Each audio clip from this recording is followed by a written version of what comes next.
Good evening, everyone. My name is Aditya Sharma, and this is Fundamentals of Compressible Flow course being conducted by Department of Mechanical Engineering, IIT Guwahati, under the NPTEL program. And last week we had this tutorial for week one, and this is related to week two's content. Okay, so the theme of this week's discussion is wave propagation in compressible medium. Instructor for the course is Professor Niranjan Sahu from again Department of Mechanical Engineering, IIT Guwahati, and I am a research scholar here pursuing my PhD. So we shall start in another sorry couple of minutes. Let's wait for a few minutes to see if somebody joins. After that, we can start the session.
Okay, so I believe we can start with today's session. So the theme is wave propagation in compressible medium. So how a wave propagates in a compressible medium.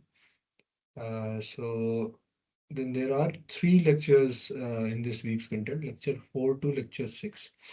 Okay, so let's see these lectures one by one. Okay,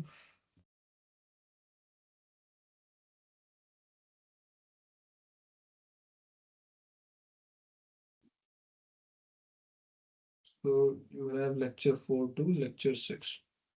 Okay, three lectures are there.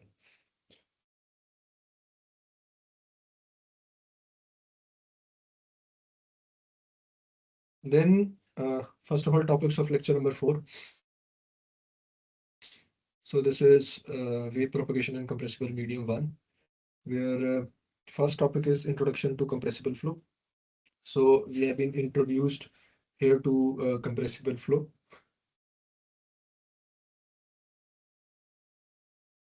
So uh, introductory comments have been passed in this topic. So I'm taking topics of lecture number 4.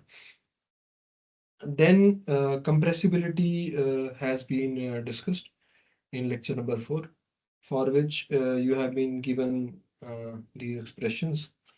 So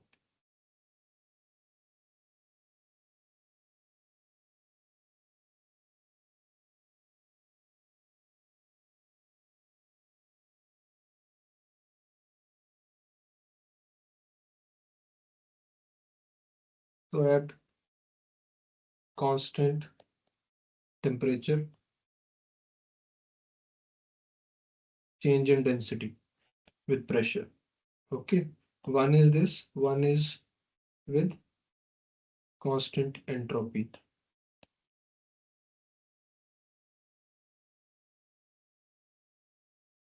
This. So this expression has been given for compressibility. Okay. Then comes wave propagation in compressible medium. So here by means of a tube and a cylinder. So this wave propagation in compressible fluid has been discussed. So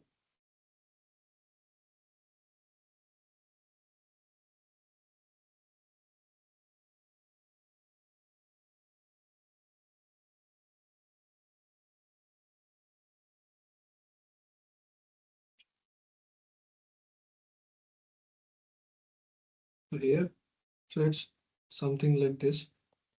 Okay, you have a tube in which you have some medium or gas or air you have.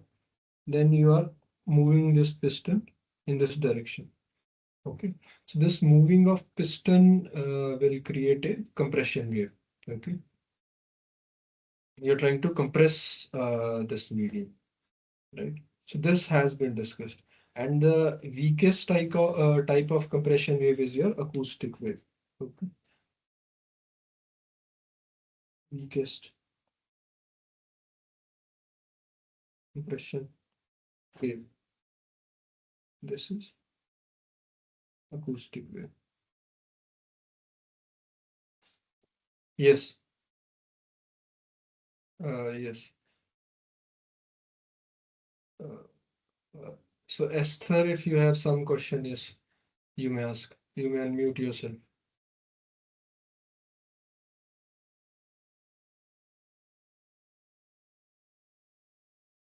You're not able to hear me. This is what you're saying.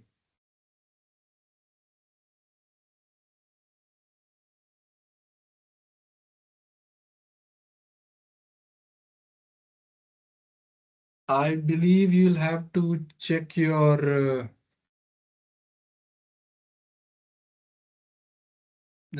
speaker,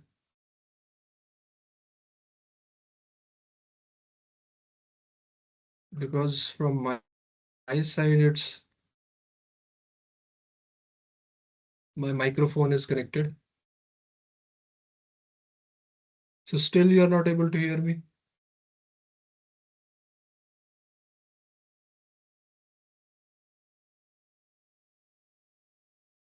Yes, Esther.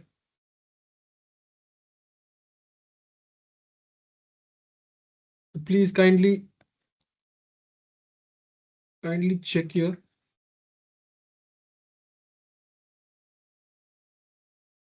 speaker. Okay.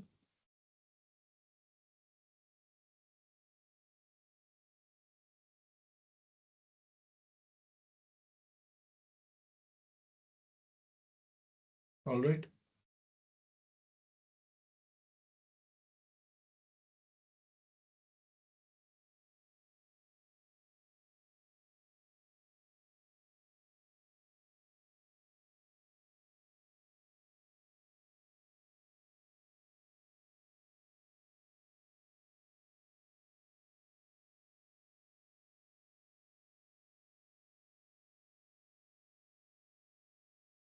So,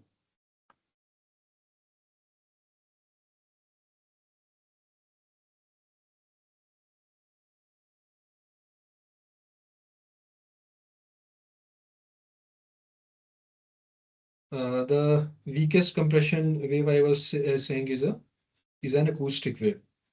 All right.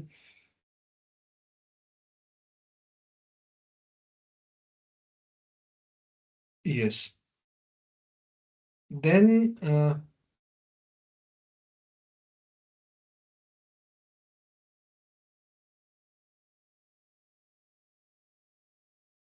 yes, Esther, you're still not able to hear me.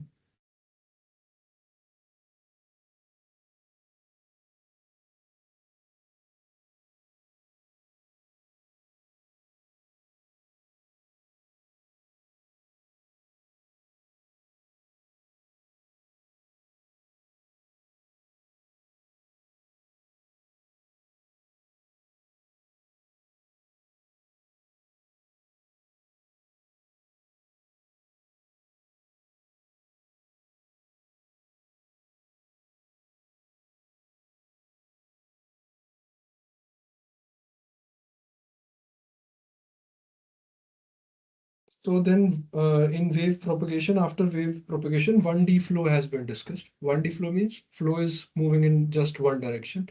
So, equations related to it, conservation equations related to it, all this has been discussed, right? All three conservation equations, the continuity equation, the momentum equation, and the energy equation have been discussed for 1D flow. Then, compressible flow properties have been discussed. Okay. So the properties that can be useful in the study of compressible flows. Okay. So properties like first is your acoustic speed.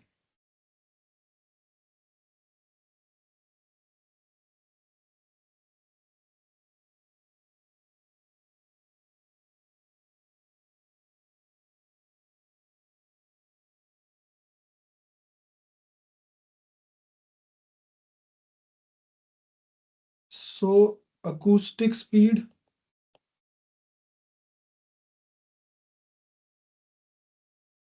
denoted by first A, and an expression for it is this. Okay.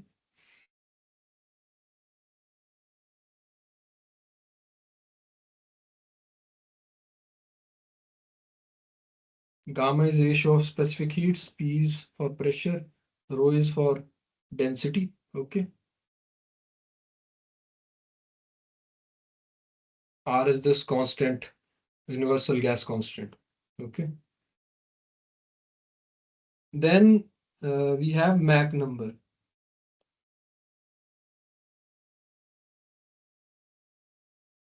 So this Mach number basically is velocity of your flow to the acoustic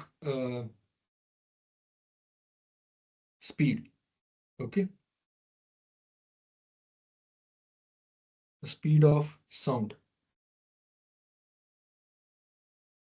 Then here alone compressibility effects have been discussed. So here we come to know that for air, if you talk about air, So what is the Mac at which so first of all, this Mac is a non-dimensional entity, okay, number.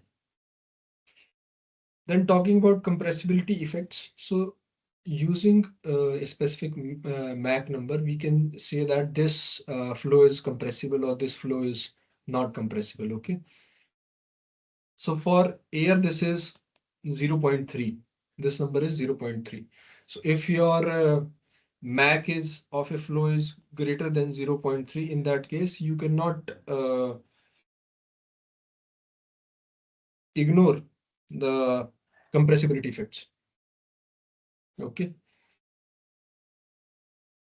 Then types of flows have been mentioned based on the speed of the flow.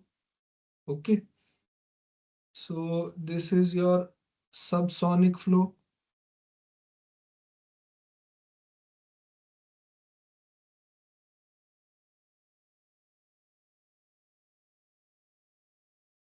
sonic flow, supersonic flow,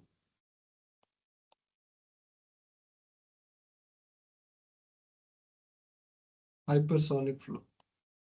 Okay, so talking about the Mach. Okay, so if your Mach is less than 1, in that case, this is subsonic. Okay, if your Mach is 1, this is sonic. If your Mach is greater than 1, this is supersonic. If your Mach is greater than 5, this is hypersonic. And why there is need to specify this Mach greater than 5?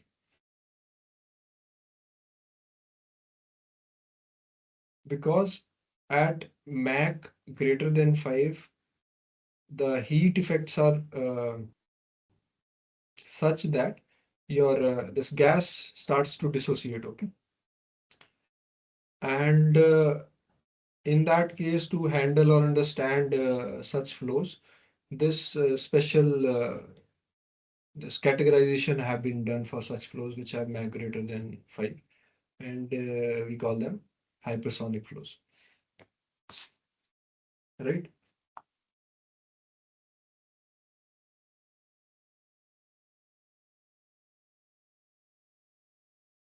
So this is Mach number. Then isentropic flow. Isentropic conditions, why we are discussing. So this serves as a standard. Okay.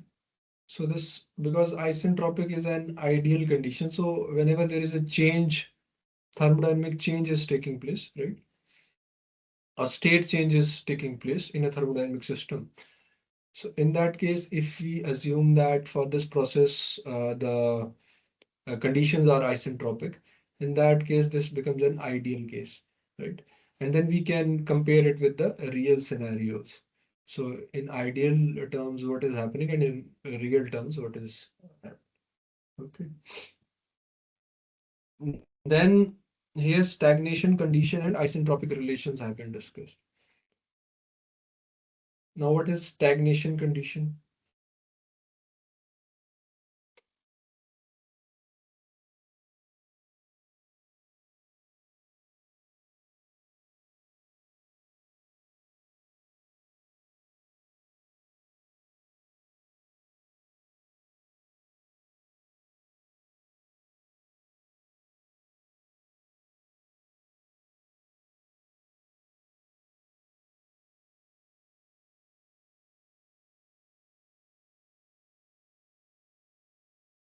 So what is stagnation condition? So stagnation comes from stagnant, stagnant or still. Okay.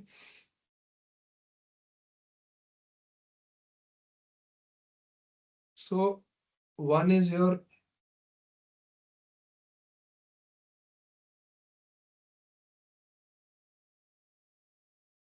static part, one is your dynamic part, and one is your total part.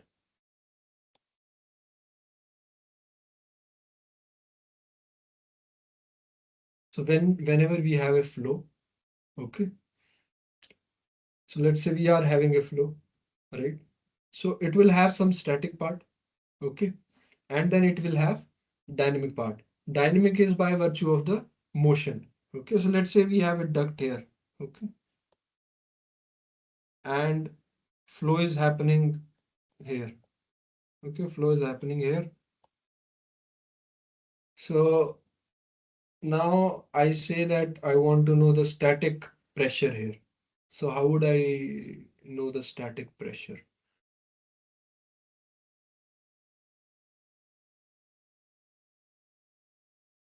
So let's say I drill one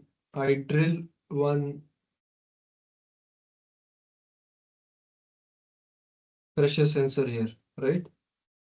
So I install one pressure sensor here. So the pressure that this sensor will give you is static. Okay. Now what is dynamic? So let's say we place some probe here, right? So the pressure here that this probe will give, let's say then it is connected to somewhere else. So the pressure that is there at the tip of this probe is your stagnation pressure. Why stagnation pressure? Because the flow has stopped here. Okay. So by virtue of its motion, the pressure that it is holding is your dynamic pressure. Okay. So this static pressure plus dynamic pressure. So this basically is your total pressure or stagnation pressure. All right. So I hope stagnation word is clear. Okay.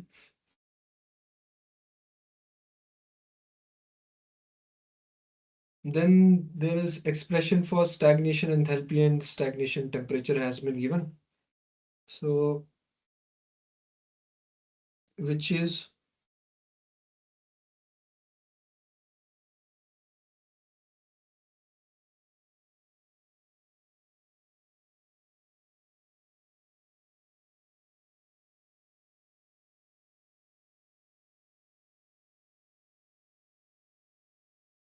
like this.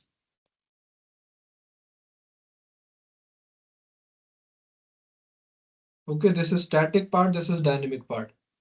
By virtue of flow, its velocity, you have the enthalpy. Okay. Same is with temperature. So this is for temperature.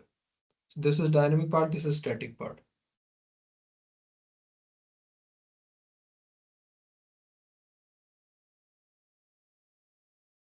Then there are isentropic relations.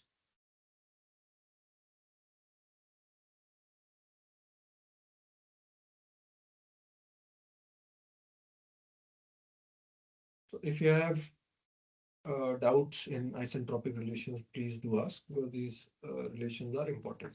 Okay.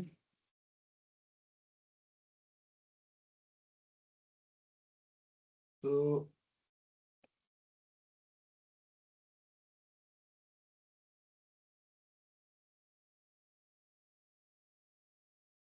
this is your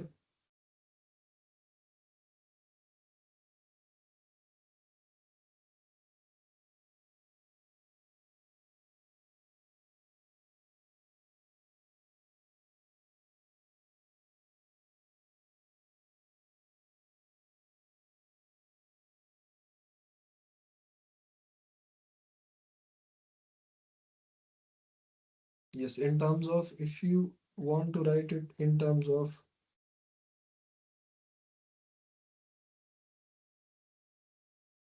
so this has been written right.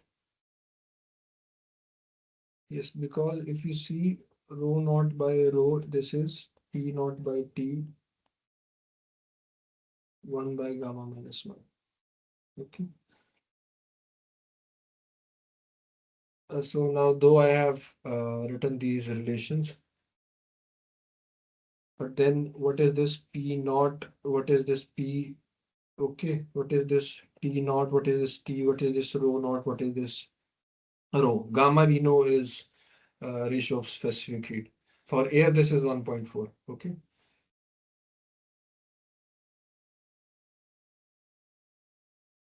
So wherever we are using naught, okay, with a letter, so this represents a stagnation condition. Okay.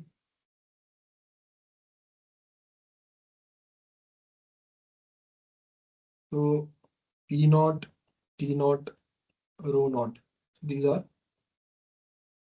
stagnation conditions, properties in stagnation condition. Okay.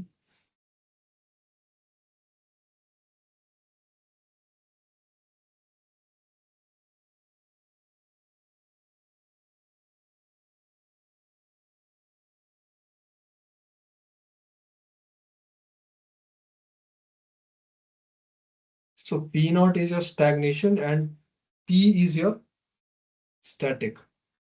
Okay. So how a stagnation pressure, a static pressure, a stagnation temperature, and a stagnation static temperature are related. So this we can get from these isentropic relations. And please do remember that isentropic means ideal conditions. So if a state change has to take place, right? So let's say we have in a chamber, we have this gas, which has these properties, initial properties, okay? And then it decides to expand. And at some point, it attains a temperature T, okay? So corresponding to this state, what will be the pressure, static pressure? So we can get from these expressions, these relations, right?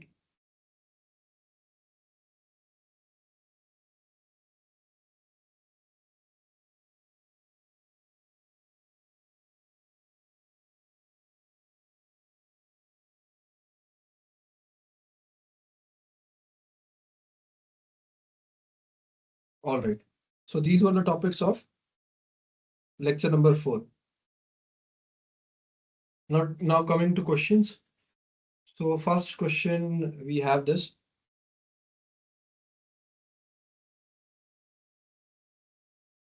So this says that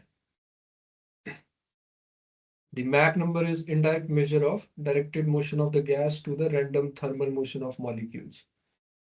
So whether this is a correct statement or not, please try to answer this question.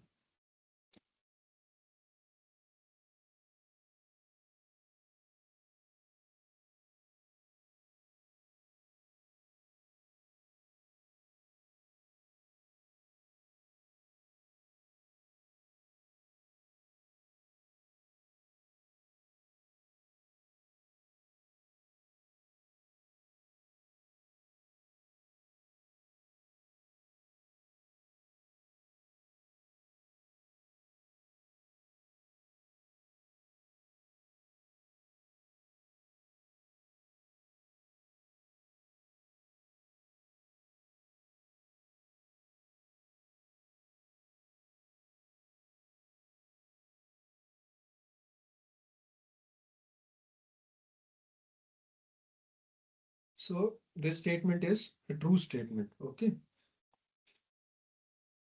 So the Mach we write as this, where v is the velocity of flow,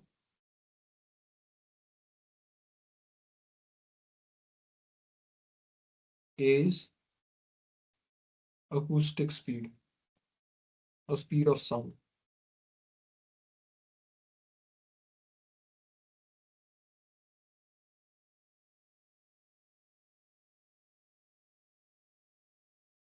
But this is also this statement. Okay, the measure of the directed motion of the gas to the random thermal motion of the molecules.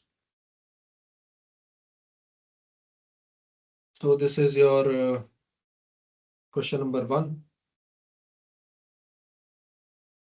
Then moving on to next question.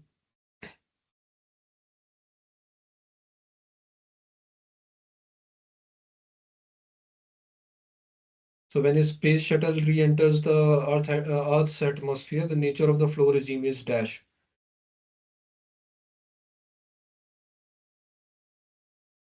What is transonic? So sonic, supersonic, hypersonic, I have discussed. Okay, sonic means your Mach is 1.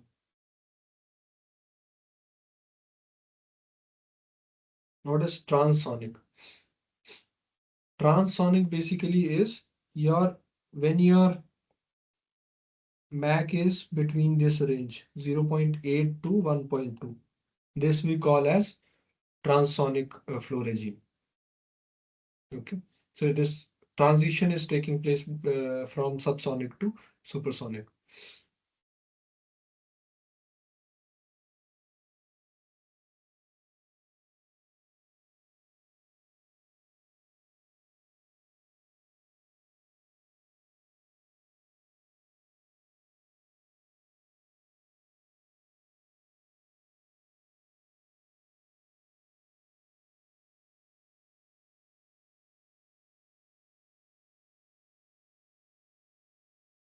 So when a space shuttle re-enters the Earth's atmosphere, the nature of the flow regime is what?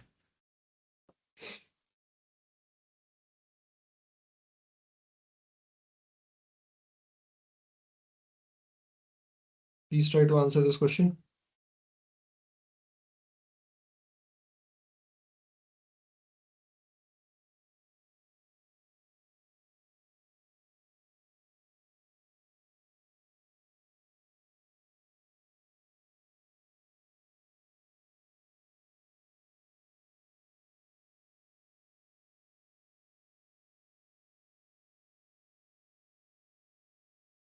So the answer to this question is hypersonic. Okay.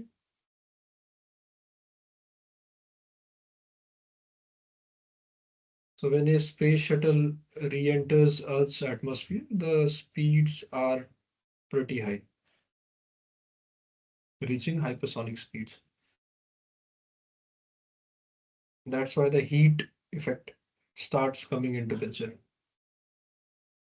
right?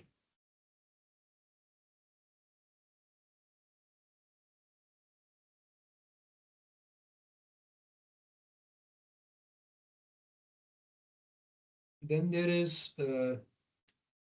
lecture number 5. So this is wave propagation continued.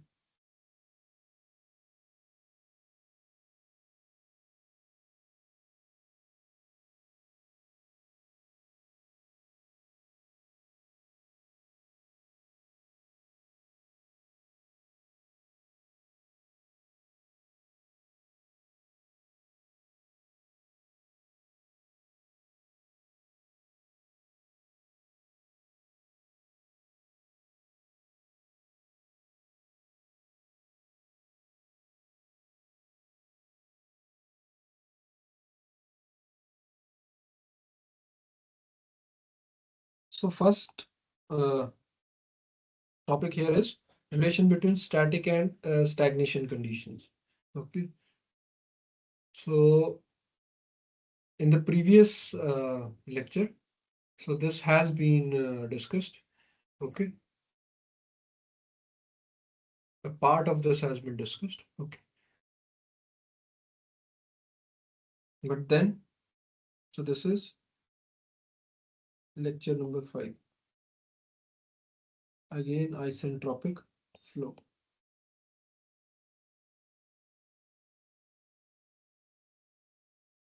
So here we discussed, if you see, so these relations we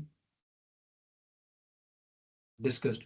But now if you want to relate these ratios with the speed of the flow, okay, so how we can do that? So these are the expressions.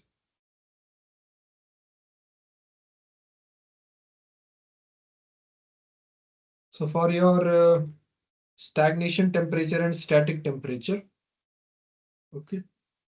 So if a medium or a gas has expanded from a stagnation condition, and if it has attained a Mach of m, right? In that case, we can get its static temperature at that state or point,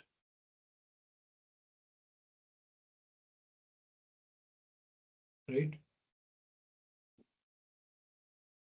And please mind that this is this transition or expansion is taking place isentropically, okay? Ideally, or we can say that. Now, because P naught by P is T naught by T gamma by gamma minus 1, right? So this becomes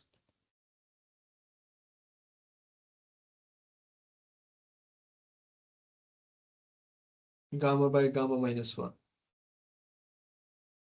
Now, this is, so we can write it as this.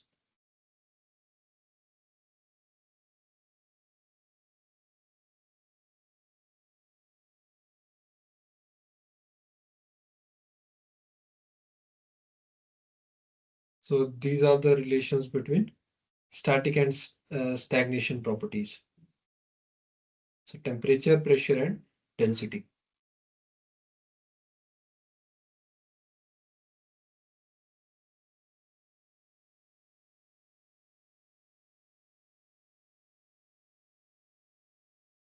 Then there are 1D flow equations, right? Here, continuity, so conservation equations have been discussed, governing equations have been discussed. So if you talk about a steady 1D flow, okay? So 1D steady flow.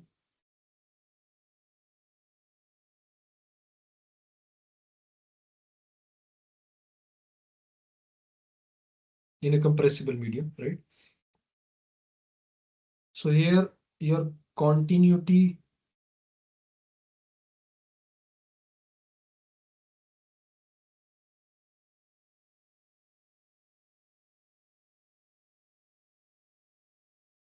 can be written as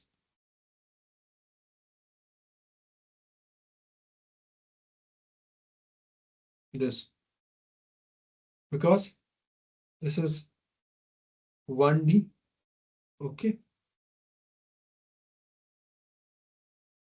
So this is point 1, this is point 2, flow is happening.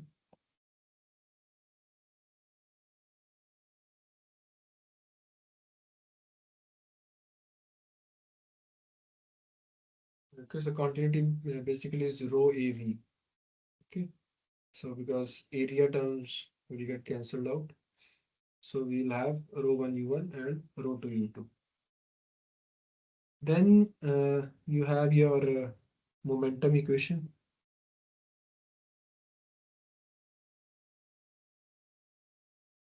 So this is P1 plus rho 1 U1 square equals to P2 plus rho 2 U2 square. Similarly, energy equation can be written as H1 plus U1 square by 2 plus Q H2 plus U2 square by 2. Right? So this is your energy equation.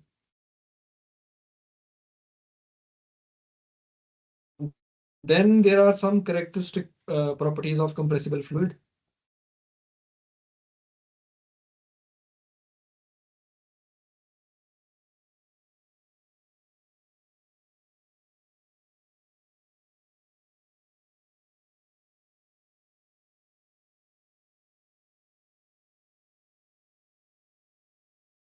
that have been discussed. So this is what is characteristic Mach number, what is maximum speed, what is characteristic speed. So then there are speed ratios, then there is adiabatic ellipse. So these are there.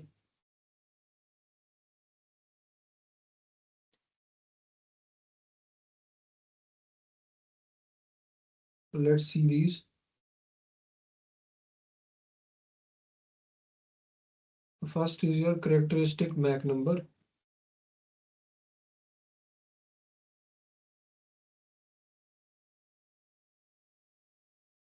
Just give me a second.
So characteristic Mach number. So what is characteristic Mach number? So we denote it by m star. So this basically is u by a star. So u is your velocity of the flow, okay, at some point. And then what is a star? A star basically is that acoustic speed where your flow is sonic. Okay. So this star is for your sonic state, which is m is equal to 1.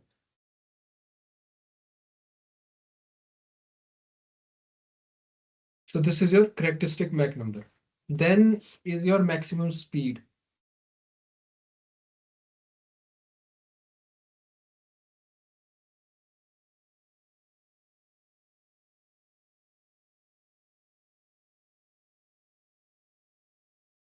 So let's say we have some gas. Okay. So it has some initial stagnation temperature, right? So if we want to expand this gas fully to the extent that its pressure becomes zero, okay? So it had some initial stagnation pressure, so this becomes zero. So for that, so this will give you your maximum speed of the flow, and the expression for it is this: 2 gamma r T naught by gamma minus 1.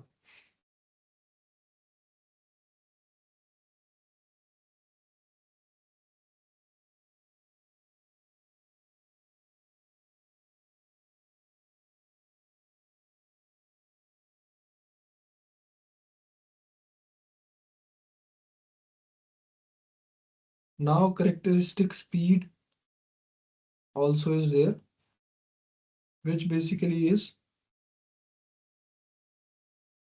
T naught by gamma plus 1. Okay.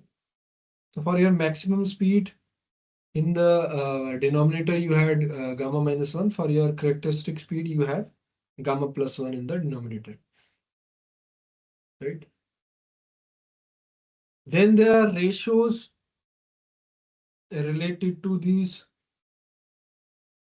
characteristic properties. Ratios like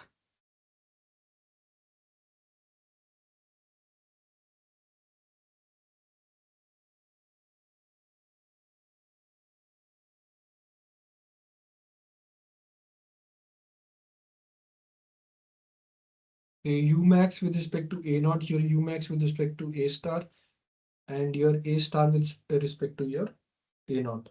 Okay. So these ratios also have been given to us. Then adiabatic ellipse has been discussed. Okay.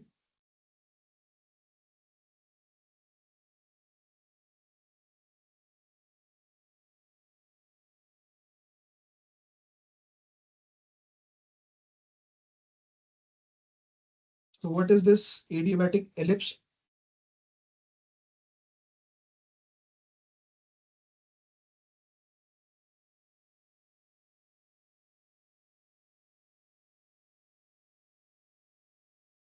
Okay. So general x square by a square plus y square by b square equals to 1. I hope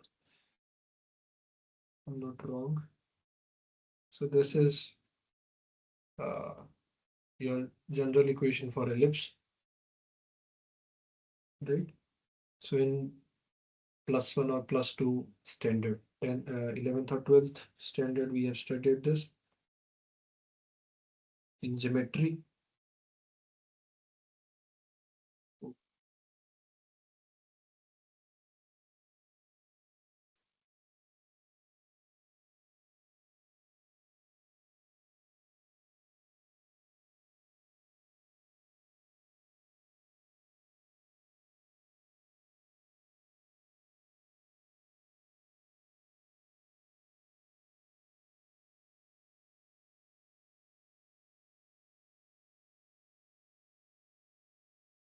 So this is your semi-major axis, this is your semi-minor axis, right?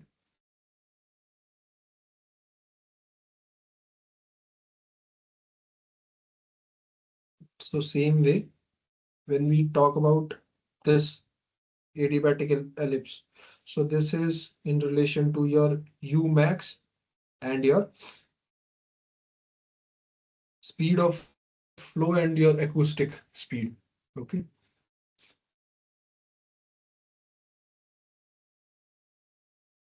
So now if we see one section,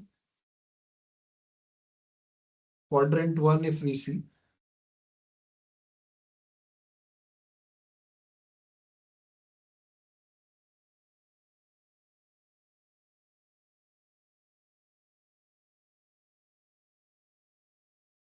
so one section of ellipse, if we take here, so this section I'm taking, okay.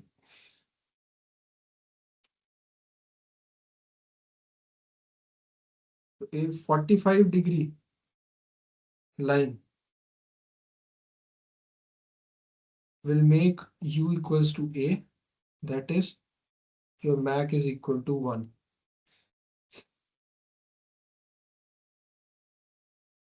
right?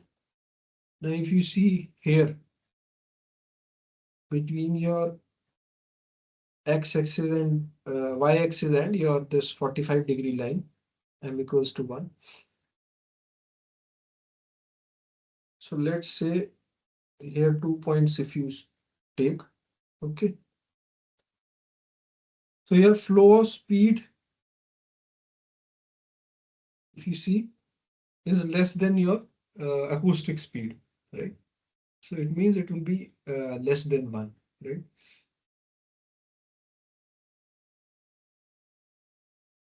And if this Mach is 0.3, okay, so less than 0.3, you'll have incompressible flow, and if your Mach is greater than 0.3, so sorry, so compressibility effects will be significant, right? Then this line, if you draw, okay, so this region becomes your hypersonic region, right? So this is your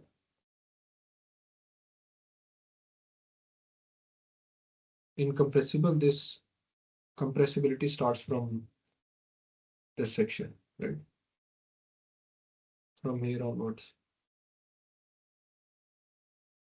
This is your adiabatic ellipse.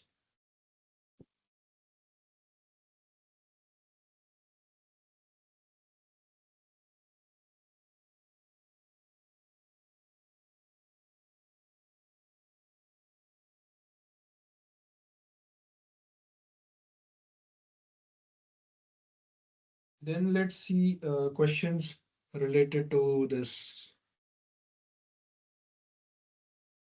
lecture number 5.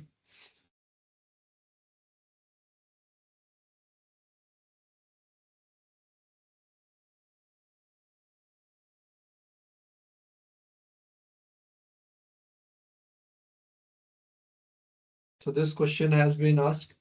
So I believe now you can answer this question. So you can give me an answer in the comment box.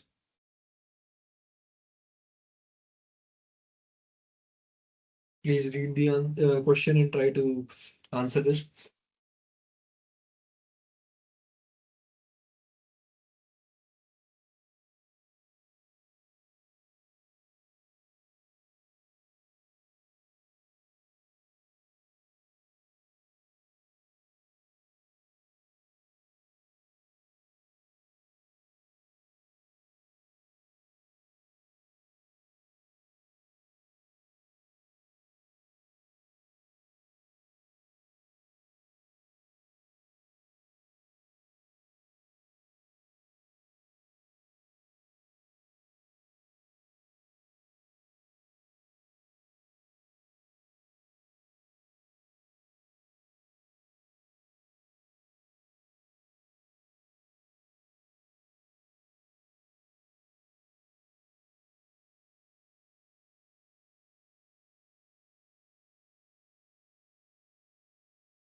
All right, a 45-degree line with the horizontal passing through the center of an adiabatic ellipse belongs to M value of.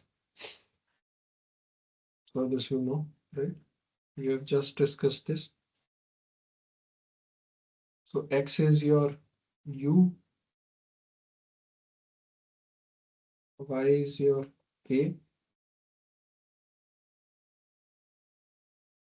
right?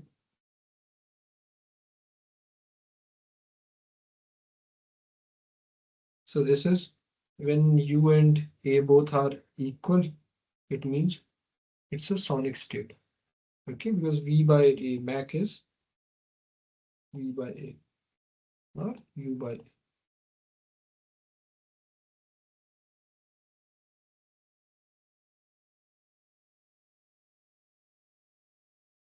right?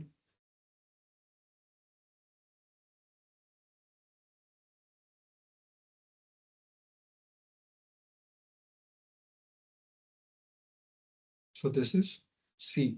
Answer to this question is C.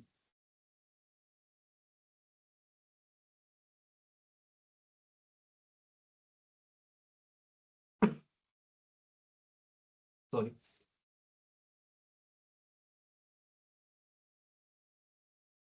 So the next question, please read this question and try to answer this.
So when compressibility, so we have seen, right? In 1D flow, we have seen So this can be used 1D flow equations for 1D flow equations. So in a 1D flow, we can use this momentum equation. So this is a momentum equation. We can use it. But talking about when your Mac is 5, so this becomes another flow regime, right? So here to use this P plus rho U square is would be appropriate, right? So answer to this question is B. Okay.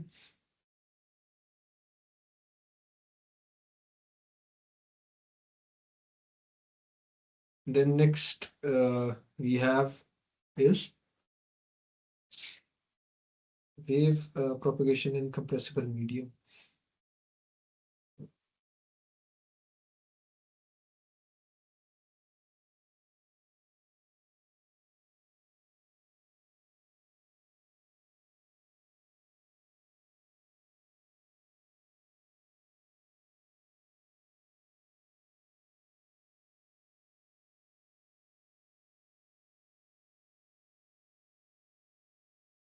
So two topics are there. One is alternative forms of energy equation. So this has been given. Then pressure disturbances in compressible medium. So this second topic I'll discuss.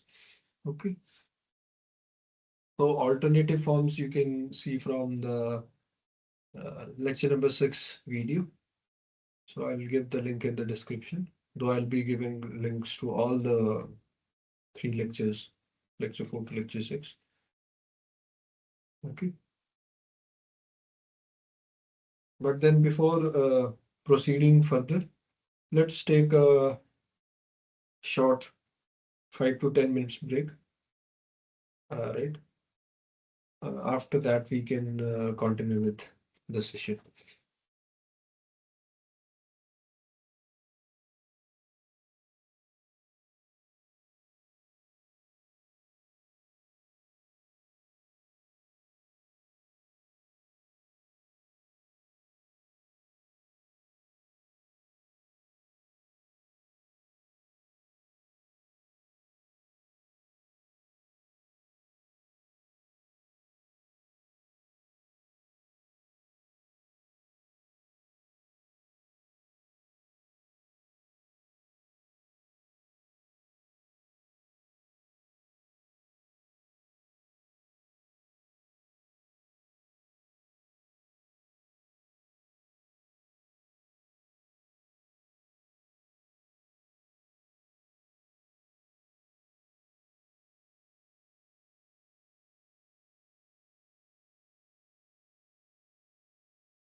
Okay, so we can continue with the session.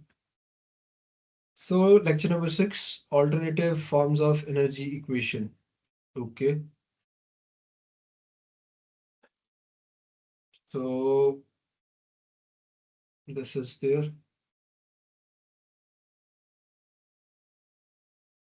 So in alternative forms of energy equation, your lecture number 6. So in your alternative forms of energy equation. So in this topic, so there is this ratios. Okay, so your sonic state to your stagnation condition. So this has been given. Okay. So how can we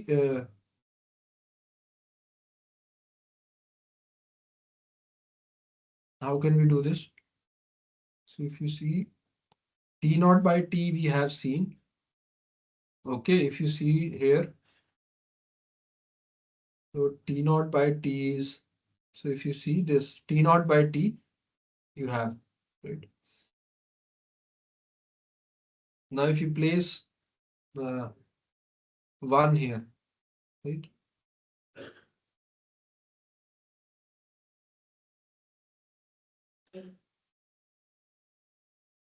So this can give you this ratio. Uh, 1 plus gamma minus 1 by 2 m square inverse. Okay. So here you have to give m as 1. So this becomes gamma minus 1 by 2 inverse. So this then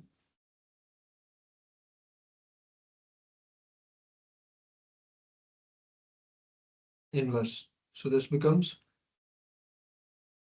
gamma plus 1 by 2 inverse. So implies T star by T naught is 2 by gamma plus 1. So you have this ratio. Okay. So in sonic state and in stagnation state. So how the ratios will be. So this is there.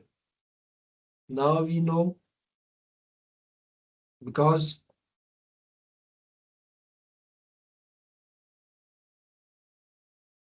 sorry.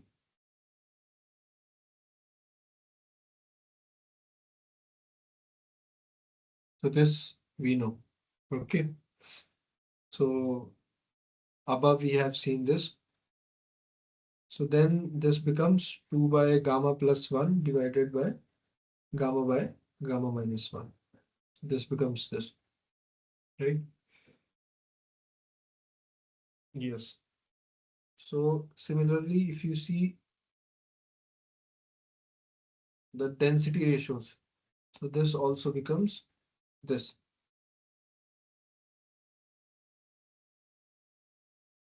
This becomes this.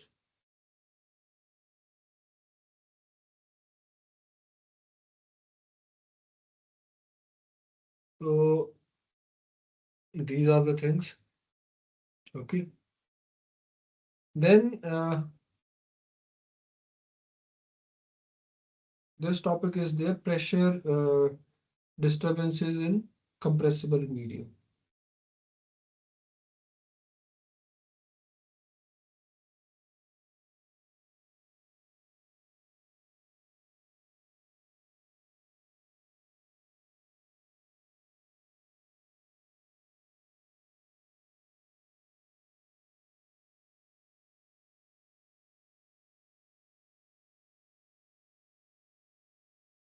So these pressure disturbances come from where?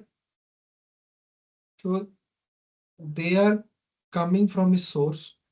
Okay. So this source is giving you pressure disturbances, right? So let's say this source is there,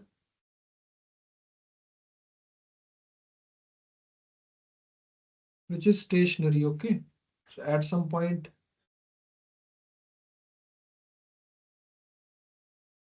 initial time is T naught. Okay. So add some time T1. Okay. So a disturbance, the source starts a disturbance at T naught. Okay. So at T1, you will have this disturbance propagating in all directions, right? Right. So this sphere kind of structure will be there, right? So this is for your stationary source. Now, what happens if your source is moving? Then how this pressure wave will react? Okay. So how this will behave?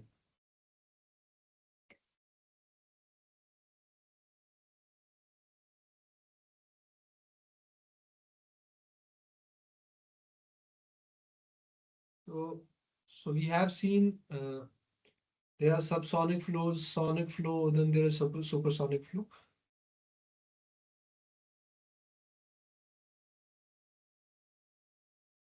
So if your source of disturbance is subsonic, it means its velocity is less than the acoustic speed or speed of sound.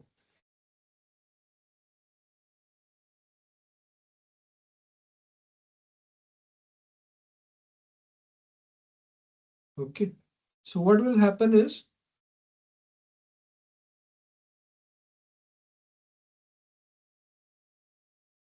I'll just draw this.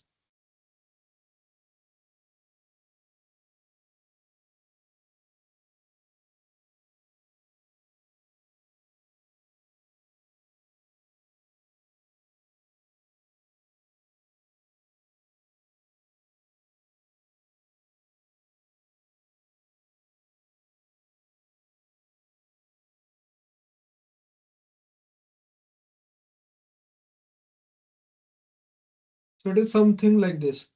So for your, let's say your source was initially here. Okay. At time t naught, it was there. Okay.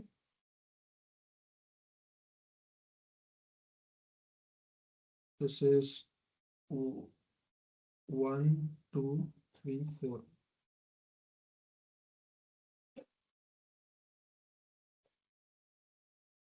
Right. So initially it had this pressure wave. It gave pressure waves, right? So these pressure waves, if you see,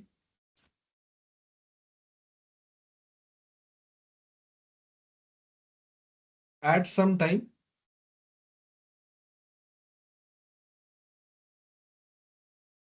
reach this state, right? Now, because this source is also moving, right? So let's say it reached here. Again, it will give this continuously, it is giving pressure disturbance, right?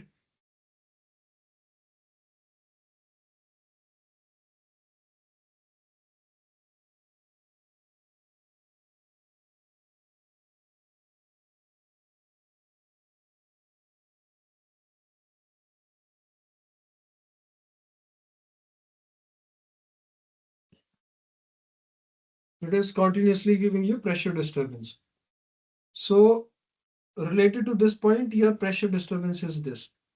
Now, if you see the first and your second, you see that the first, the second one is not able to chase the first circle, right? So the first pressure disturbance is moving in this, so it has moved to this circle one, then second disturbance has moved to circle two. But then there is no such point where these two circles are intersecting, right? Then this again moves further, right? At some point here, then gives this third circle, third disturbance, right? Then again starts moving and gives this fourth disturbance, right? So for your subsonic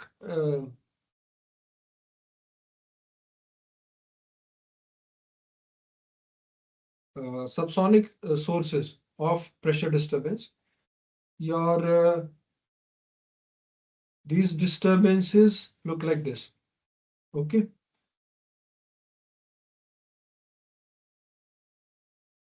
But then if you see for sonic speeds, if you talk about sonic speeds, so this looks something like this.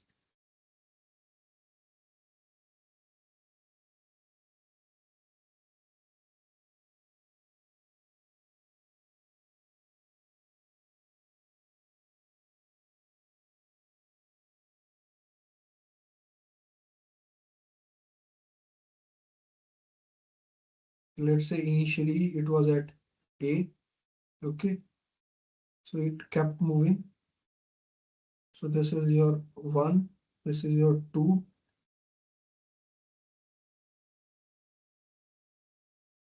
then came your third,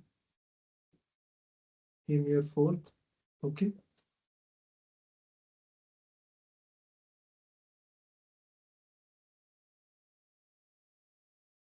So at sonic uh, speed, if your source is moving at sonic speed, so you see there is some point where these waves are meeting up, right?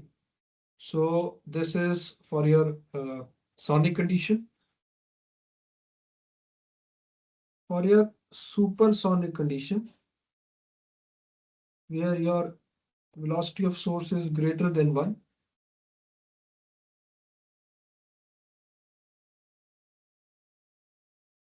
what happens here? Let's say initially you had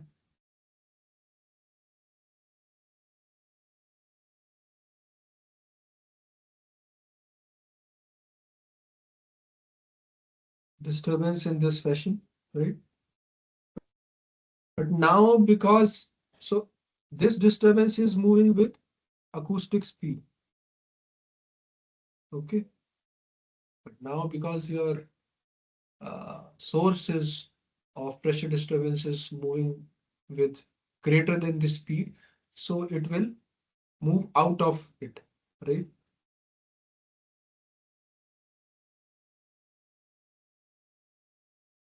So something like this. So it will keep on moving outside of this.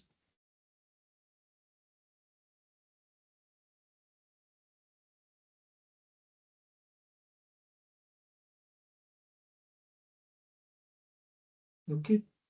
So it started from here, right?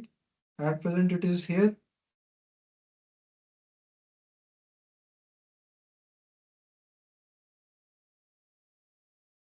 Now this, if you see,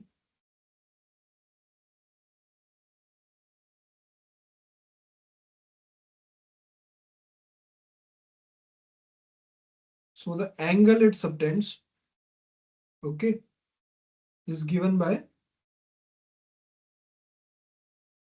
this. And this is called as Mach angle, okay. And this cone is known as Mach cone. So this is related to pressure disturbances in your supersonic source of pressure disturbance.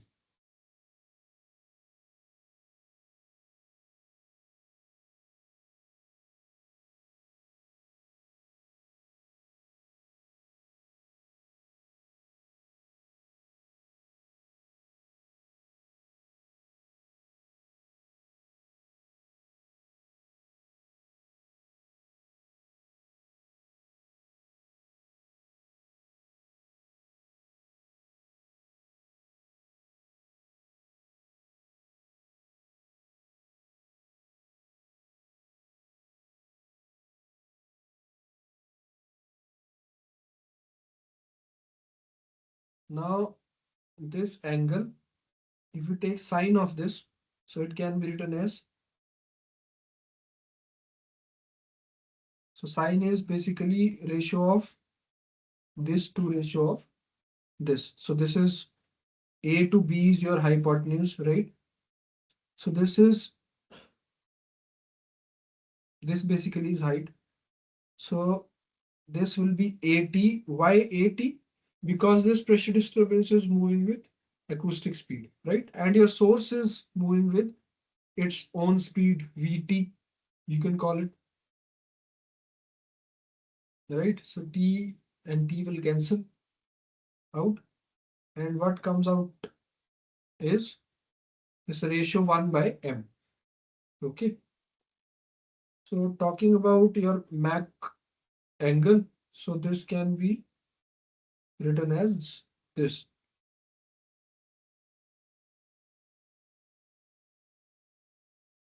All right. So this is your pressure disturbance,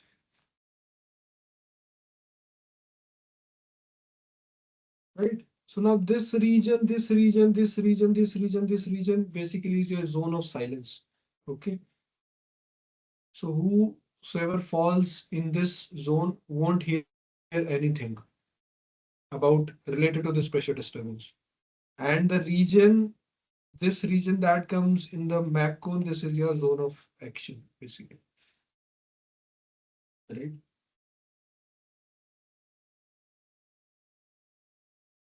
So this is about pressure disturbances in compressible medium. Then moving on to questions.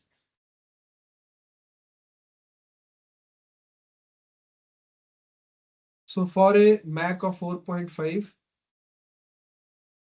for Mach 4.5 air flow, oh,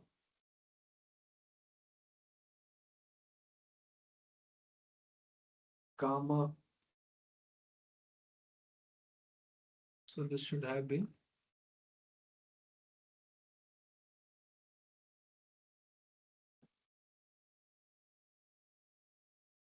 gas flow rather than writing it as air, because air has gamma as 1.4. Okay, the ratio of kinetic energy to the internal energy. So question number 5.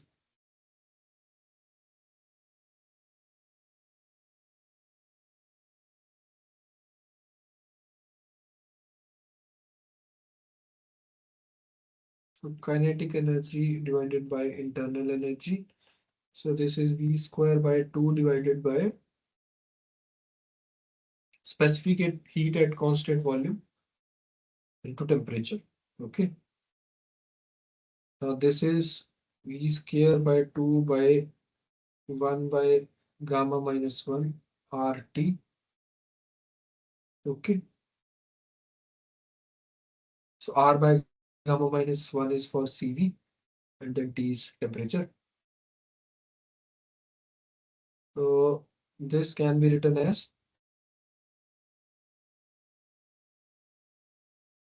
V square gamma minus 1 divided by 2RT. So this is 1.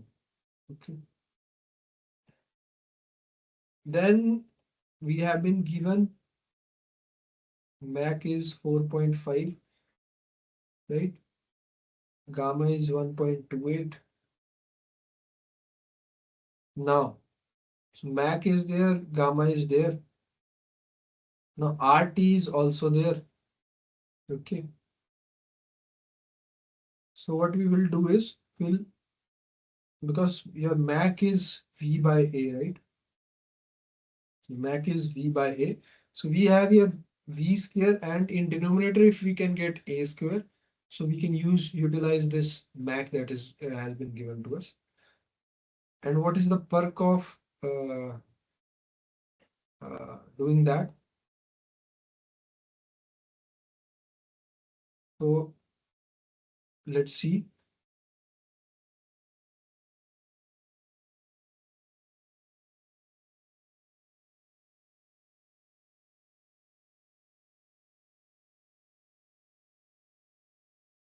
Or how we can do that. Okay, we can utilize this RT, because your A is gamma RT root, So implies this is gamma RT, right? RT is equal to A square by gamma. So this is there. So now you can use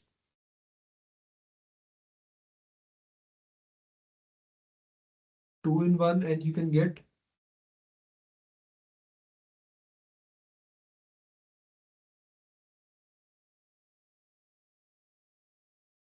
as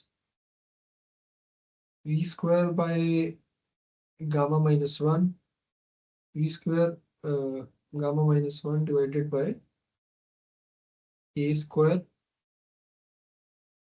is in gamma. But 2 is also remaining, right? Gamma. So this is there. Now V square by A square can be written as M square, and we are left with 2 in the denominator. Now solving this,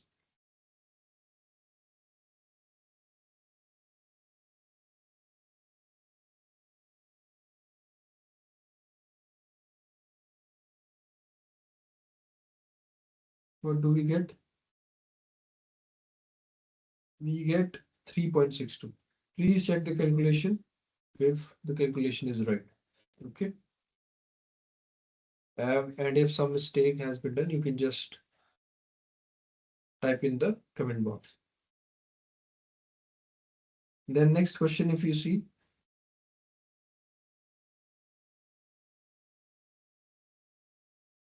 so simple straightforward question. Mach is given 3. So sine inverse of 1 by m.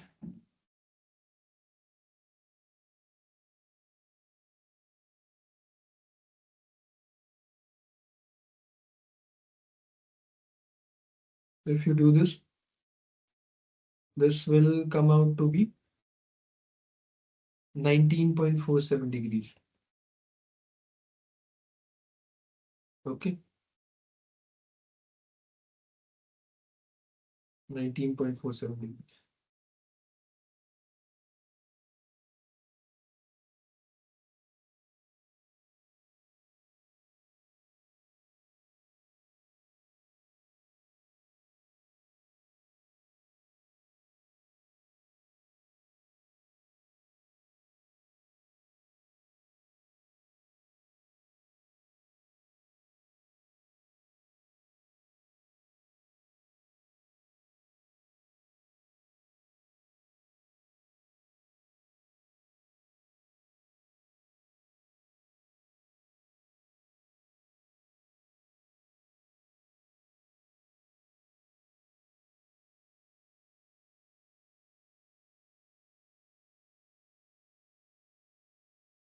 So now an aircraft is cruising with the Mach of 2 at altitude of this aircraft from the ground. The aircraft moves in a flyby. After how many seconds the aircraft passes overhead? One can hear the sound. The speed of sound can be approximated. So this, sorry. So this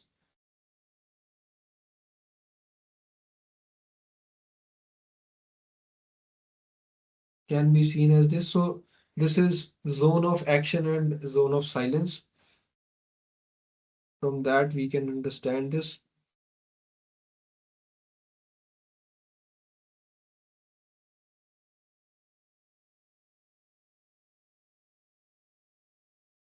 So your aircraft was moving in this direction and it reached here.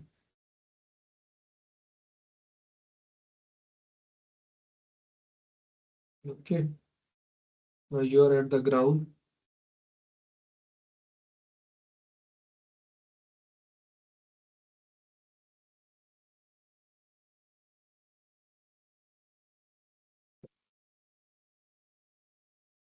Right?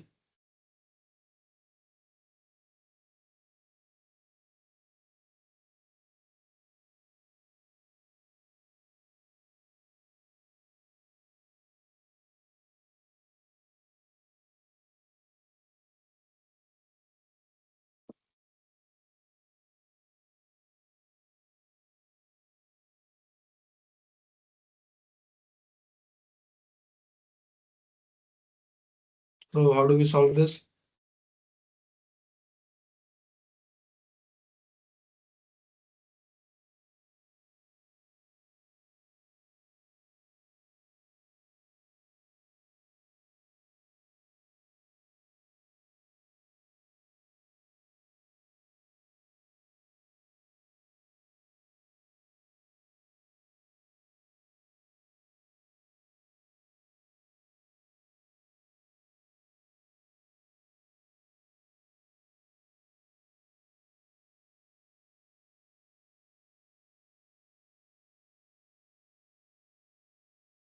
This is your ground.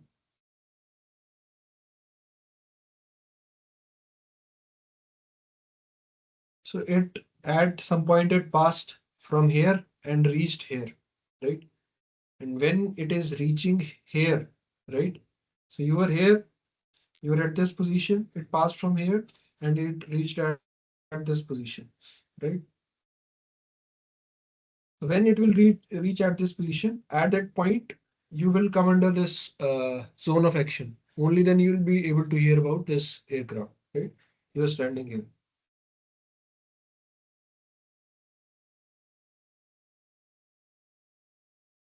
right? So this is your D and this is your height from the aircraft. Okay. So Mach of the aircraft is given as 2. So let's do this. Mach is 2. Speed of sound is given as this. H is given as 1200 meters. Okay. Then tan of this angle alpha is H by D. Okay. Or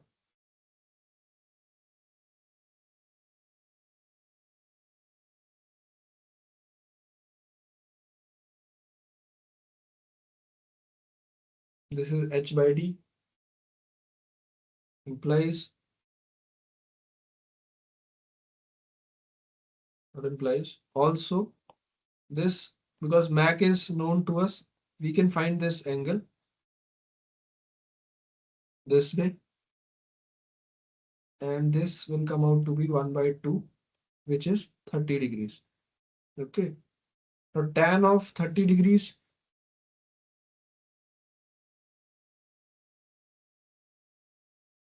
is equal to H by D.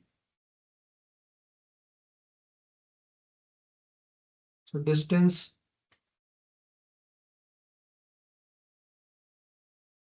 so we are trying to calculate the distance that the aircraft will travel, after which we will hear this sound. So D is H by tan 30 degrees. 1200 divided by tan of 30 degrees. Now if you do this will come out to be, please confirm the calculation whether this is right or not. So now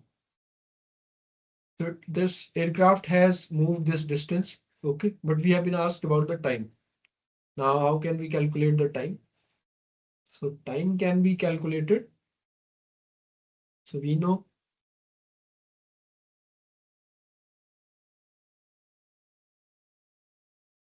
distance upon speed. So this is time, okay. So distance we have, and now we want speed. Speed will we will calculate from Mach. So this is Mach is 2 into, so this will come out to be this 686.6 meters per second. So time then is D by V, that is 2078.46 divided by 686.6. So this will come out to be 3.02 seconds.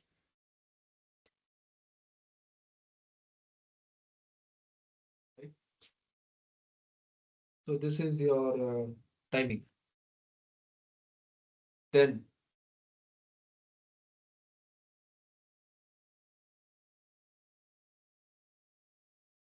which of the following is true for compressible flows? So four statements are there. So what happens in compressible flows? First is that your energy equation needs to be solved. Okay. We cannot ignore energy equation that we are doing for incompressible flows. So this has to be solved with other two equations, that is continuity and momentum equation. Okay, first is this. Then second is that uh, along with these governing equations, we also have to solve this equation of state. Okay, for our gases, right? So equation of state can be for your gases, you can use this ideal gas law, right? Perfect gas equation we can use. So when we see the options, so A option is the correct answer to this question. Okay. So all governing equations, continuity, momentum, and energy, they have to be solved along with the equation of state.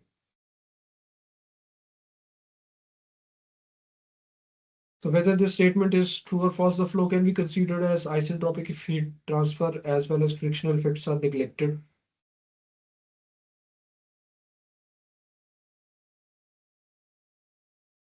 So this is a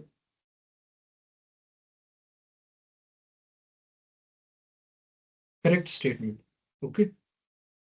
The flow can be considered as isentropic if we neglect the heat transfer and frictional effects. So we can consider this as flow to be isentropic. So compressibility effects cannot be neglected for Mach number greater than what? So in the adiabatic ellipse we have seen. So and when we were defining the flow regimes, there also we have seen that this for air this is 0.3. Okay.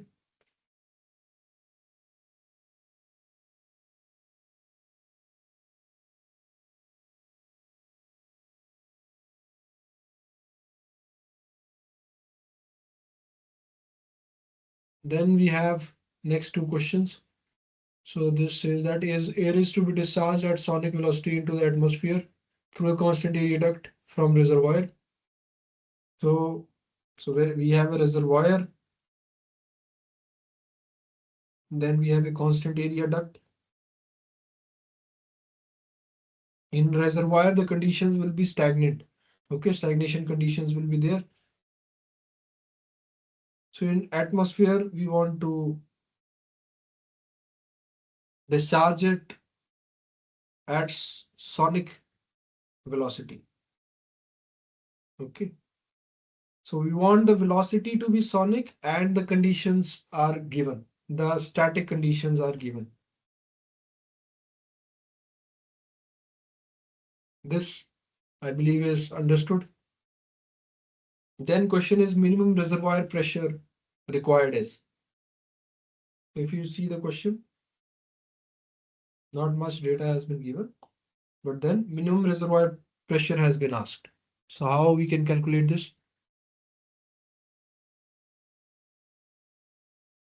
So we know that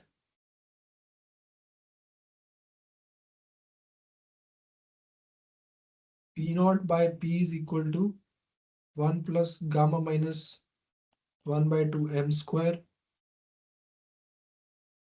gamma by gamma minus 1. Okay, this is there. Now m here will be 1, right? And for air, your gamma is 1.4.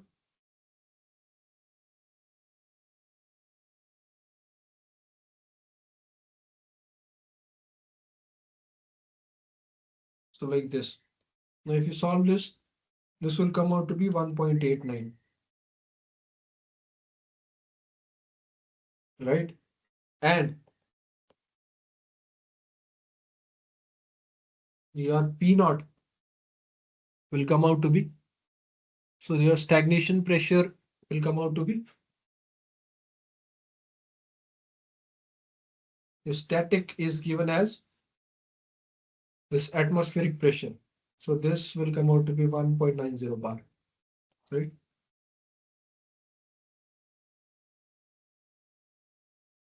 So next question then is minimum reservoir temperature. Now they ask. So similarly, it can be done. Question number 12.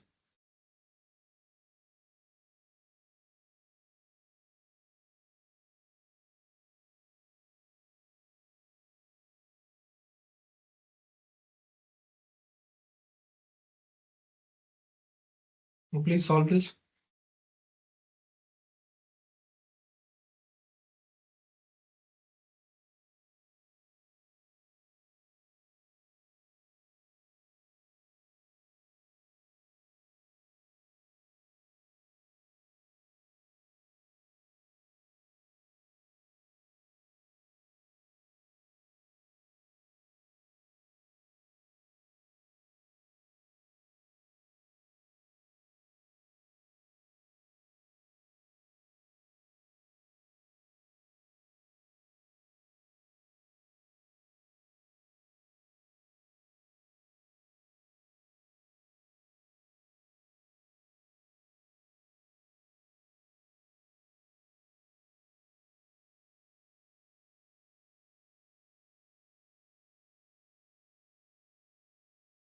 So if you take this,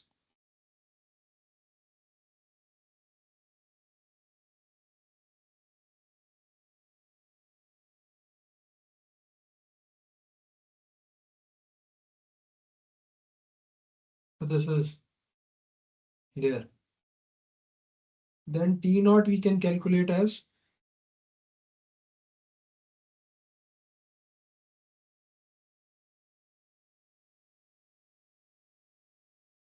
so this will come out to be this. Okay. So this is your minimum reservoir pressure, T naught. Okay, reservoir pressure that we need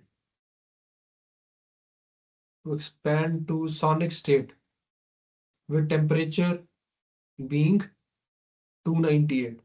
So here for attaining a sonic state at 298 Kelvin, the stagnation temperature required in the reservoir is 357.6 Kelvin.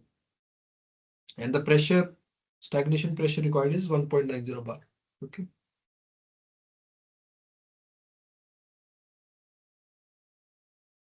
Then air, question number 13 says that air expands from stagnation condition to a sonic state. At this point, the ratio of static temperature to the stagnation temperature is. So what is this? Air expands from a stagnation condition to a sonic state. Sonic state, okay? The star state. At this point, the ratio of the static temperature to stagnation temperature. What it will be? So we have worked this out.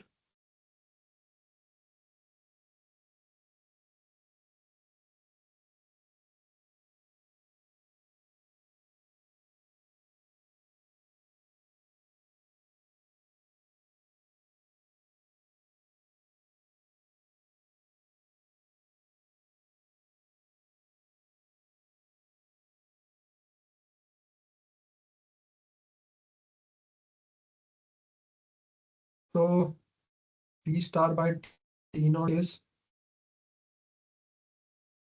2 by gamma plus 1. And if you calculate this will come out to be 0.833.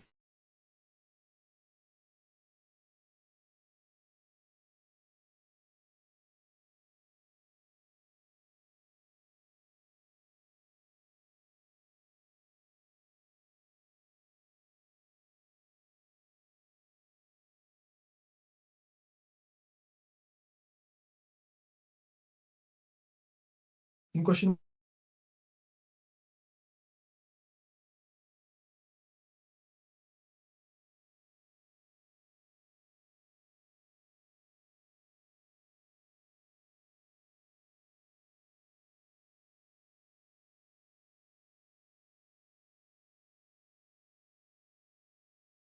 this, I believe,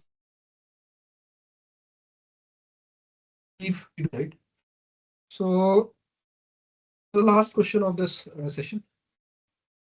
Now I'll just try to conclude today's session. So this was about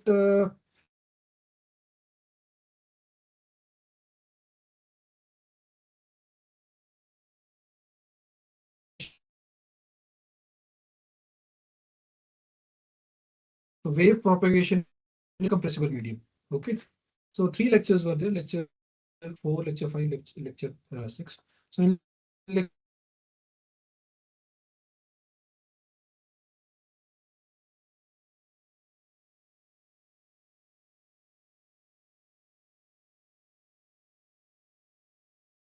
we got to know the concept of stagnation.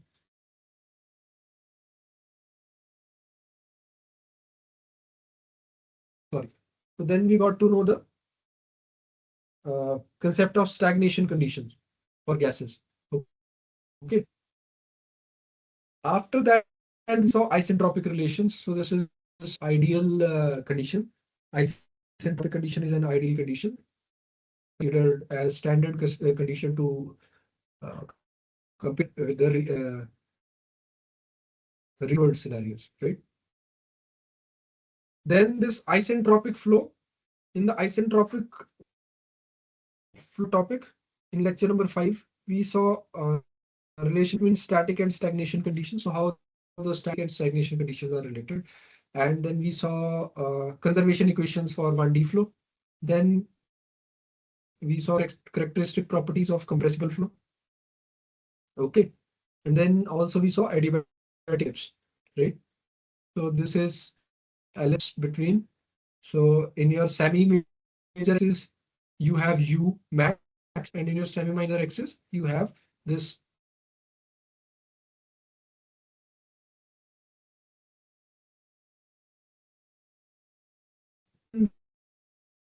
Saw uh, alternative forms of energy equation, right? First we saw this, and then we also saw the pressure disturbances in compressible fluid.